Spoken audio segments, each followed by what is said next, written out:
Hello दोस्तों, मैं ओम शर्मा आप सभी का स्वागत करता हूं हमारे YouTube channel the ever study पर। तो आज आप लोगों के लिए क्या है हमारे पास। तो भारत और कनाडा, इन दोनों के बीच में विवाद पहले से चल रहा है।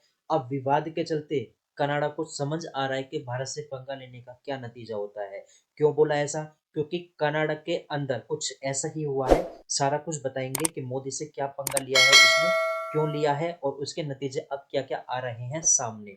तो देखो, कई न्यूज़पेपरों में छपी है कि राजनीतिक विवाद के बीच भारतीय छात्रों ने कनाडा छोड़ा। कनाडाई मंत्री ने कहा कि 86% की गिरावट आई है। बहुत बड़ी बात है कि 86% की गिरावट आई है।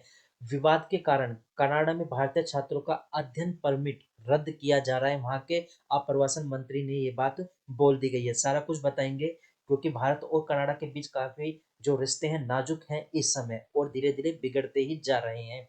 तो कनाडा में सबको पता है कि खालिस्तानी काफी ज्यादा तादाद में रहते हैं, काफी ज्यादा रहते हैं वहां पे। और राजनीतिक विवाद वहां पे किस बात को हुआ? इन्हीं के कारण हुआ, खालिस्तानी के कारण। क्योंकि खालिस्तानी आतंकवादी की हत्या के कारण वहां पर राजनीतिक विवाद उत्पन्न होता है और भारतीय छात्रों की संख्या में 86% की गिरावट आ जाती है। ये बात कनाडा के अप्रवासन मंत्री कौन बोल रहे हैं? मार्क मिलर ने। उन्होंने बाकायदा बताया है कि भारतीय छात्रों की संख्या में काफी ज्यादा गिरावट आई है। उनकी स्टडी परमिट की संख्या पिछले साल के अंत में तेजी से गिरावट आई है, उन्होंने अपने एक इंटरव्यू में बताया है। और ये विवाद हुआ कहाँ से शुरू? क्योंकि पिछले साल ही कनाडा के जो प्रधानमंत्री है जस्टिन ट्रूडो, उन्होंने पिछले साल ही जून में कहा था कि ब्रिटिश कोलंबिया ये कनाडा का एक राज्य है जहाँ पे अधिक मात्रा में खालिस्तानी रहते हैं। तो उन्होंने कहा कि खालिस्तानी आतंकवादी जिसका नाम क्या था, हरदीप सिंह निज्जर की हत्या में भारतीय एजेंटों का हाथ है। भारतीय लोग यानी भारतीय एजेंट वहां पे शामिल है, बाकायदा उसने बोला। और बोला हमारे पास सबूत है, लेकिन सबूत एक भी पेश नहीं कर पाए। जिस कारण भारत और कनाडा के बीच में क्या हो गया? विवाद उत्पन्न हो गया। और जब वहां पे विवाद उत्पन्न हो गया तो वहां पे एक दूसरे से वाद विवाद वाद वार्तालाप होते रहे। लेकिन क्या हुआ? अब उसका नतीजा धीरे धीरे सामने आ रहा है। बाइकआउट कनाडा शुरू हो चुका है। मिलर ने कहा है कि तनाव के कारण संख्या पर पड़ने की संभावना है। आगे चलकर जो स्टूडेंटों की संख्या है उसको कम होने की और भी संभावना है। भारत के साथ हमारे रिश्ते, वास्तव में भारत से कई आवेदनों को प्रोसेस करने की हमारी क्षमता आधी कर दी गई है। तो इसके साथ ही उनके मंत्री ने यानी ये बात बोली है कि इस विवाद ने भारतीय छात्रों को दूसरे देशों में पढ़ने के लिए प्रेरित किया है। अब इनको खुद सोचना चाहिए। जो भारतीय के ऊपर ब्लेम करेंगे तो भारत के लोग यहाँ पर पढ़ने के लिए क्यों जाएंगे?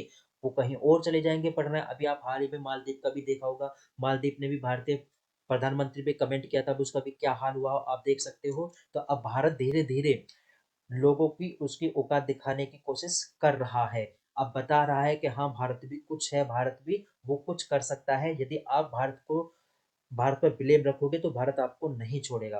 अब आधिकारिक आंकड़ों के अनुसार यदि देखा जाए तो पिछले वर्ष की चौथाई तिमाही में भारतीयों को जारी किए गए स्टडी परमिट में पिछले वर्ष की तुलना में 86% की गिरावट आई है। देखा जाए तो लगभग वहां पे लाखों लोगों से घटकर केवल कितने 14,000 लोग ही रह चुके हैं, यानी 14,000 स्टूडेंट ही रह चुके हैं।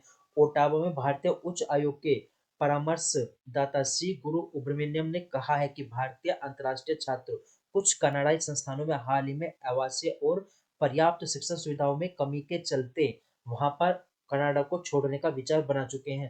हालांकि भारतीयों के साथ वहां पर खूब मतभेद किया जा रहा था। खूब ज्यादा वहां पर देखा जाए खालिस्तानियों ने भारतीयों के मंदिर भी तोड़े थे, वहां पर फ्रेंडों के साथ दुर्व्यवहार भी किया जा रहा था। जिसके कारण भारतीय लोगों ने अब कनाडा को छोड़ने का डिसीजन ले लिया है। और ले तो लिया है डिसीजन छोड़ने का, और थोड़ा बहुत नहीं, 86% स्टूडेंटों में वहां पर कमी आई है, जो कि बहुत बड़ी बात है। और ये कमी आगे भी आने की और उम्मीद है। खुद ये बात बोल रहे हैं वहां की सरकार का इरादा। अब क्या है? अब उन स्टूडेंटों को लुभाने के लिए क्या दिया जा रहा है? ग्रेजुएट वर्क परमिट की बात की जा रही है कि हम ग्रेजुएट वर्क परमिट सुविधा कार्यक्रम शुरू करेंगे, जिसके माध्यम से जो शिक्षण संस्थान कहे जाने वाले फ्लाई बाय नाइट विश्वविद्यालयों पर नकेल कसने की बात की जा रही है कि हाँ, वहां पर स्टूडेंट जो आए उनको अच्छी सुविधा दी जाए इसके तहत। लेकिन अब भारतीयों ने मन बना लिया है, वे कनाडा नहीं जाएंगे पढ़ने के लिए। और भी बहुत देश है, अब वो देशों में जाएंगे। अब कनाडा को समझ में आ रही है कि भारतीयों से पंगा लेने का क्या मतलब होता है। आप देख सकते हो अंतर्राष्ट्रीय छात्रों से जो कनाडाई सरकार है वो कितना कमाती है, 22 मिलियन कनाडा डॉलर, जिसको लगभग 16.4 मिलियन डॉलर कह सकते हैं। ये काफी बड़ी कमाई होती है, लेकिन अब ये धीरे धीरे घटती जा रही है, क्योंकि इसमें सबसे बड़ा हाथ किसका था? भारतीय छात्रों था। भारतीय छात्रों का सबसे बड़ा हाथ था। तो हमारा अपडेट अभी तक यहीं तक था। कैसा लगा जरूर बताना। Thank you.